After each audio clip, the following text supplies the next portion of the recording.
So good morning guys. तो चलिए start करते हैं आज के यानी कि 3 फरवरी के इंपॉर्टेंट करंट अफेयर्स को। और आज बहुत सारे इंपॉर्टेंट प्रश्न हम करने वाले हैं। तो चलिए स्टार्ट करते हैं सबसे इंपॉर्टेंट प्रश्न के साथ। ये रहा आपके सामने कि अभी हाल ही में पुरुष हॉकी इंडिया लीग 2024-25 का खिताब किसने जीत लिया है। तो सही उत्तर होगा श्राची रा बंगाल टाइगर्स ने। यहाँ हम बात कर रहे हैं मेंस हॉकी इंडिया लीग 2024-25 की। इसका आयोजन अभी 28 दिसंबर 2024 से लेके 1 फरवरी 2025 तक हुआ। इस बार इसका ये छठा एडिशन था, छठा संस्करण था। बात करें हुआ कहाँ पे था, तो भारत ने इसको होस्ट किया था। भारत में भी कहा, जो बिरसा मुंडा हॉकी स्टेडियम है राउरकेला उड़ीसा, वहां पे इसका आयोजन हुआ था। किसने जीता? श्राची रार बंगाल टाइगर्स ने। पहली बार इन्होंने ये खिताब जीता, इनका पहला टाइटल है। यहाँ पे इन्होंने किन्हें हराया या फिर रनर अप कौन रहा? तो हैदराबाद तूफान इसमें रनर अप रहा है। और प्लेयर ऑफ द टूर्नामेंट रहे सुखजीत सिंह। ये रार बंगाल टाइगर के ही प्लेयर हैं। तो ये 4-5 चीजें याद रखनी है। कौन सा टूर्नामेंट है, कौन सा एडिशन है, कहाँ पे हुआ, किसने जीता, कौन रनर अप रहा। फिर अगले में पूछ रहे हैं कि अभी हाल ही में किसने डिजिटल ज्ञान भंडार धरोहर लॉन्च किया है। तो सही उत्तर हो जाएगा सेबी ने। तो अभी सेबी ने, security and exchange board of India ने धरोहर नाम से सिक्योरिटीज मार्केट यानी कि शेयर मार्केट, तो इसने शेयर मार्केट के लिए एक डिजिटल ज्ञान भंडार शुरू किया है धरोहर नाम से। जिसका उद्देश्य क्या है? देश के प्रतिभूति बाजार की समृद्ध विरासत और विकास का दस्तावेजीकरण और प्रदर्शन करना। ये बेसिकली एक वेबसाइट होगी जहां पे शेयर मार्केट से जुड़े जो भी इंपॉर्टेंट बातें रही है अभी तक, वो सभी आपको यहाँ पे जानने को मिलेगी। इतनी सी ये बात है। किसने लॉन्च किया? सेबी ने। क्या नाम है? धरोहर नाम है। ये आप ध्यान रख लो बस। अब सेबी की पहले हम बात कर लेते हैं। हमने कहा security and exchange board of India. वैसे तो इसकी स्थापना 1988 में भारत सरकार की तरफ से कर दी गई थी, लेकिन आधिकारिक तौर पर सेबी को जो कानूनी मान्यता मिलती है वो 1992 में मिलती है। मुख्यालय मुंबई में मिल जाएगा। इसके अध्यक्ष है माधवी पुरी बुच, जो कि इसकी पहली महिला अध्यक्ष भी है। आपको याद हो तो सेबी ने निवेशकों की शिकायतों का समाधान करने के लिए स्कोर 2.0 सिस्टम लॉन्च किया था। सेबी ने निवेशकों के लिए सारथी 2.0 ऐप को लॉन्च किया था। और द एशियन बैंकर ने एशिया प्रशांत में best conduct of business regulator का पुरस्कार दिया था सेबी को। और विशेष निवेश कोष स्पेशलाइज्ड इन्वेस्टमेंट फंड का गठन किसने किया? सेबी ने ही। अभी आई स्पोर्ट पोर्टल लॉन्च किया था सेबी ने। क्या उद्देश्य था? फाइनेंशियल मार्केट में टेक्निकल ग्लिचेस की रिपोर्टिंग करने के लिए। आई स्पोर्ट का मतलब हो गया integrated SEBI portal for technical glitches. फिर अगले में पूछ रहे हैं कि अभी विश्व आर्द्रभूमि दिवस 2025 की थीम क्या रही है। थीम पूछ ली है, दिवस तो आप सबको पता है। तो थीम रही है protecting wetlands for our common future. आप जानते हो हर साल 2 फरवरी को वर्ल्ड वेटलैंड डे के रूप में मनाया जाता है। अच्छा, अगर बात करें 2 फरवरी को ही क्यों मनाते हैं, तो याद करो हमने कई बार पढ़ा है। आर्द्र भूमियों के वेटलैंड के कंजर्वेशन के लिए, संरक्षण के लिए एक अंतर्राष्ट्रीय सम्मेलन हुआ था, जैसे आप रामसर कन्वेंशन के नाम से जानते हो। रामसर ये शहर है कहाँ पे? ईरान में। तो यहीं पे ये कन्वेंशन हुआ था। कब? 2 फरवरी 1971 को 1971 में। इसीलिए 2 फरवरी को ये आर्द्र भूमि दिवस वर्ल्ड वेटलैंड डे के रूप में मनाया जाता है। फिर अगले में पूछ रहे हैं अभी वर्ल्ड पिकबॉल लीग को किसने जीत लिया है। तो सही उत्तर होगा बंगलुरु जवान्स ने। तो यहां हम बात कर रहे हैं वर्ल्ड पिकबॉल लीग 2025 की, जो कि इस बार इसका पहला संस्करण हुआ, पहली बार हुआ। अभी 24 जनवरी को शुरू हुआ था और 2 फरवरी 2025 तक ये चला। कहां पे हुआ? भारत में ही। भारत में कहा? मुंबई में। और बंगलुरु जवान्स ने इसको जीत लिया। किसे हराया? तो पुणे यूनाइटेड को हराया है। और इसमें प्लेयर ऑफ द लीग रही है कैटरीन स्टेवर्ट। पिकबॉल क्या होता है? ये आप यूं कह सकते हो टेनिस का, बैडमिंटन का, टेबल टेनिस का एक मिक्सचर होता है। इन तीनों के कुछ कुछ कंपोनेंट हम इसमें इस्तेमाल करते हैं और एक नया गेम हो गया, ये पिकबॉल नाम दे दिया गया। तो सिंपल सा याद रखेंगे, वर्ल्ड पिकबॉल लीग 2025 इसको जीत लिया है बंगलुरु जवान्स ने। फिर अगले में पूछ रहे हैं अभी जनवरी 2025 में प्रयागराज में महाकुंभ के दौरान हुई भगदड़ की जांच के लिए उत्तर प्रदेश सरकार के द्वारा गठित न्यायिक आयोग के प्रमुख कौन है? तो आंसर होगा हर्ष कुमार। आप सबको पता है अभी मौनी अमावस्या को महाकुंभ में सुबह भगदड़ हो गई थी, जिसमें कई लोग मारे गए थे, कई लोग घायल हो गए थे। तो उसी घटना की जांच के लिए भी उत्तर प्रदेश सरकार ने इलाहाबाद हाईकोर्ट के रिटायर्ड जज हर्ष कुमार की अध्यक्षता में 3 सदस्यीय न्यायिक समिति का गठन किया है। ये जांच समिति उन कारणों और परिस्थितियों की जांच करेगा जिनके कारण भगदड़ हुई और भविष्य में ऐसी घटनाओं को रोकने के उपायों की ये सिफारिश करेगा। तो ये आप ध्यान रखिएगा, किसकी अध्यक्षता में? हर्ष कुमार की अध्यक्षता में। अच्छा, बाकी कुंभ मेले की अगर हम पहले बात करते हैं तो आपको पता है कुंभ मेला ये 4 जगहों पे लगता है, प्रयागराज, हरिद्वार, नासिक, उज्जैन में, और हर जगह 12-12 साल के बाद आयोजित होता है ये। और 12 साल ही क्यों? कभी आपने सोचा 12 साल ही क्यों? क्योंकि बृहस्पति की गति के अनुसार इसे आयोजित किया जाता है। बृहस्पति यानी कि जुपिटर, तो जो बृहस्पति होता है ये सूर्य की एक परिक्रमा पूरी करने में लगभग 12 वर्ष लगाता है, लगभग 12 वर्ष लगाता है, इसीलिए 12 वर्ष। अच्छा, एक अर्ध कुंभ भी होता है, अर्ध कुंभ भी आपने नाम सुना होगा, जो 6-6 साल में होता है, लेकिन वो केवल प्रयागराज और हरिद्वार में ही होता है। और मैं आपको ये भी बता दूं कि हर 144 साल में महाकुंभ का आयोजन होता है, और इस साल जो प्रयागराज में जो कुंभ है वो एक महाकुंभ है। संस्कृत में कुंभ का मतलब होता है घड़ा या कलश। उसके अलावा आपको याद होगा अभी प्लास्टिक मुक्त महाकुंभ के लिए अभी एक अभियान भी शुरू किया गया था, 1 प्लेट 1 बैग अभियान। कुंभवाणी FM चैनल चलाया गया था ताकि जो भी आयोजन हो रहे हैं उनके बारे में जानकारी मिल सके। कुंभ बीमा अभी न्यूज में था, फोन पे ने ICICI लोम्बार्ड के साथ मिलकर के शुरू किया था। आप इसमें अपना इंश्योरेंस करा सकते हैं, अगर कोई हादसा हुआ तो पैसे मिल जाएंगे। और उत्तर प्रदेश में प्रयागराज के महाकुंभ मेला क्षेत्र को नया जिला घोषित किया गया था, 76 नंबर का। यूनेस्को ने 2017 में कुंभ को मानवता की अमूर्त सांस्कृतिक विरासत का दर्जा दिया था, और ये मैंने आपको बताया। फिर देखो अगले में क्या पूछ रहे हैं कि अभी विश्व पुस्तक मेले 2025 में फोकस देश कौन सा रहा? तो आंसर होगा रशिया।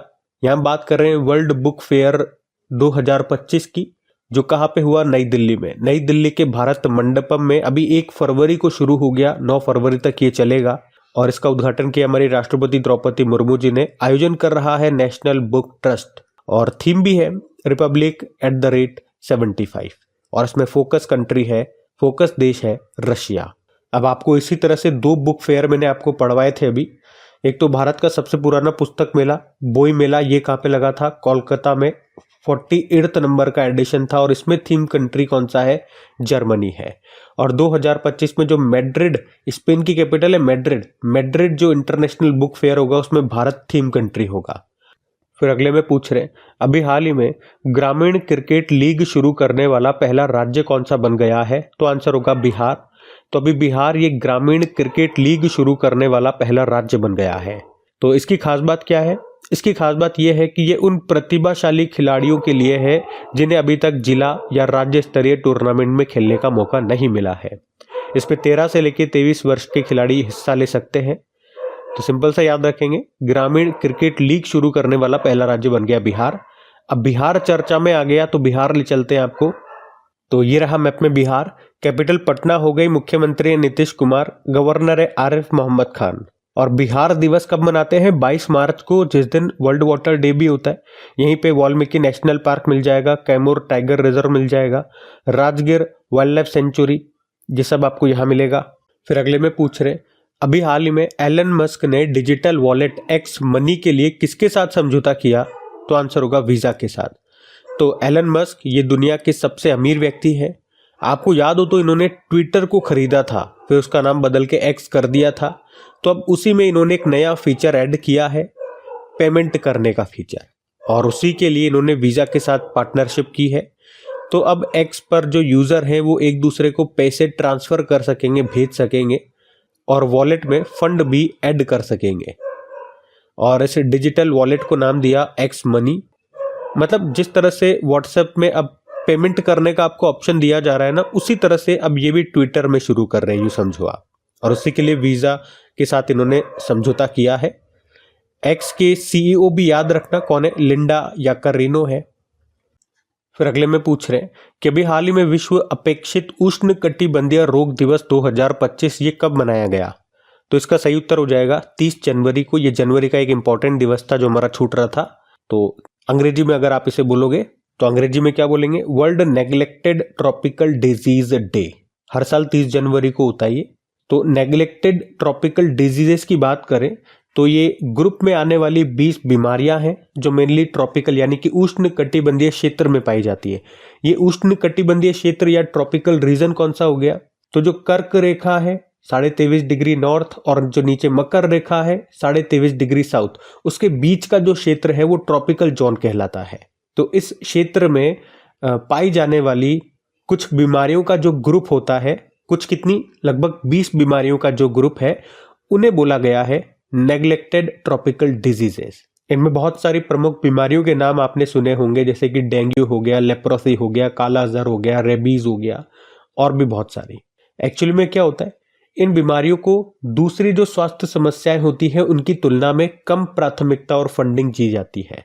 तो उन्हीं के बारे में जागरूकता बढ़ाने के लिए ये दिन मनाते हैं। पहली बार इसको मनाना शुरू किया 2022 में और इस बार की थीम क्या है? Unite, act and eliminate NTDs neglected tropical diseases. मतलब आओ इकट्ठे हों, यूनाइट, एक्ट करें और इनको खत्म करें। और एक और पॉइंट ध्यान रख लेना, इस बार इसी मौके पर, इसी अवसर पर हमारा जो इंडिया गेट है उसको हमने बैंगनी और नारंगी रंग से रोशन किया था। और इस बार इनमें से 2 रोगों के ऊपर विशेष ध्यान दिया गया है, कालाजार और लिम्फेटिक फाइलेरियासिस। ठीक है, तो ये जनवरी का एक इंपॉर्टेंट डेज हमारा छूट रहा था। बाकी जनवरी के सारे इंपॉर्टेंट डेज हम कर चुके हैं। फिर अगले में पूछ रहे हैं कि अभी हाल ही में सुप्रीम कोर्ट ने किस अनुच्छेद के तहत सेवानिवृत्त न्यायाधीशों को तदर्थ न्यायाधीश नियुक्त करने की अनुमति दी है? तो आंसर होगा आर्टिकल 200A के तहत। तो सुप्रीम कोर्ट के अभी वर्तमान में हमारे चीफ जस्टिस कौन है? संजीव रंजन। और अभी उन्होंने ही कहा कि मैं आर्टिकल 200A के तहत हाईकोर्ट में अस्थायी न्यायाधीशों के रूप में जो रिटायर्ड न्यायाधीश हैं उनकी नियुक्ति की अनुमति, और जो ये अस्थायी न्यायाधीश है ना, उनको तदर्थ न्यायाधीश या इंग्लिश में आप बोलोगे तो एडॉक जजेस कहते हैं। इसका मतलब क्या हो गया कि कोई भी हाईकोर्ट का जो चीफ जस्टिस है वो अपने हाईकोर्ट में अस्थायी न्यायाधीश को नियुक्त कर सकता है। बाकी उनको जो भी भत्ते वगैरह होंगे, जो भी अधिकार, जो भी शक्तियां हैं, वो सब स्थायी न्यायाधीशों के समान ही मिलेगा। ऐसा करने का उद्देश्य क्या है, क्यों करेंगे वो? तो करने का उद्देश्य इन्होंने बताया कि भैया बहुत सारे पेंडिंग केसेस पड़े हैं, हम जितना काम नहीं कर पाते उससे ज्यादा केसेस आ जाते हैं, फिर वो पेंडिंग पड़े रहते हैं सालों तक। तो उनका निपटान करने के लिए हमें मैन पावर की जरूरत है। तो अगर आपके कोर्ट में पेंडिंग केसेस ज्यादा हैं तो आप ये अस्थायी न्यायाधीश को नियुक्त कर लीजिए। और कितने नियुक्त कर सकते हैं? तो हर हाईकोर्ट में 2 से लेके 5 तक एडोक जजेस नियुक्त किए जा सकते हैं। डिपेंड करेगा आपके पेंडिंग केसेस कितने हैं उसके बिहाफ पे। ठीक है, तो ये पॉइंट भी ध्यान रखना। ये भी, तो ये सुप्रीम कोर्ट से बहुत सारे इंपॉर्टेंट प्रश्न आज हमने देख लिए, ध्यान में रखना। बाकी ये थी आज की हमारी करंट अफेयर्स की क्लास। तो सबसे पहले तो कमेंट करके जरूर बताइएगा सेशन आपको कैसा लगा। अच्छा लगा तो प्लीज वीडियोस को लाइक जरूर कीजिएगा, इसे सपोर्ट जरूर कीजिए अपने दोस्तों के साथ में स्टडी ग्रुप में एक बार शेयर करके। मुझे भी अच्छा लगेगा, मुझे भी प्रोत्साहन मिलेगा इसी तरह से आप लोगों के लिए अच्छा कंटेंट बनाने का। अगर आप लोगों को पसंद आता है, सपोर्ट मिलता है तो सबको अच्छा लगता है, मुझे भी लगेगा। बाकी पीडीएफ आपको मिल जाती है अपनी कहाँ पे? टेलीग्राम चैनल पे, जिसका लिंक नीचे डिस्क्रिप्शन बॉक्स में गिवन है। बाकी चलो अभी कल के करंट अफेयर्स का आपको क्विक रिवीजन करवा देते हैं, फिर हम सेशन एंड। तो कल पहला प्रश्न पूछा था, किस राज्य की उधवा झील को रामसर सूची में शामिल किया? झारखंड। पॉली उमरिगर पुरस्कार जीता है जसप्रीत बुमराह ने।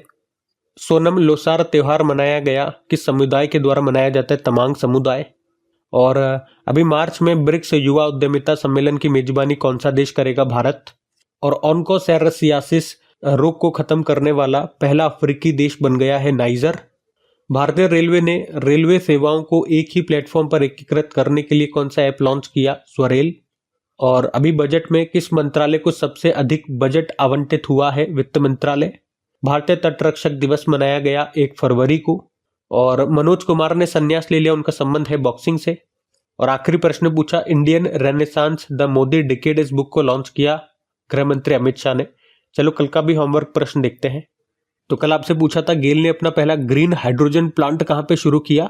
तो आंसर हो जाएगा मध्य प्रदेश में। आप सभी ने प्रश्न का बिल्कुल सही उत्तर दिया। अब ये रहा आज का आपका होमवर्क प्रश्न।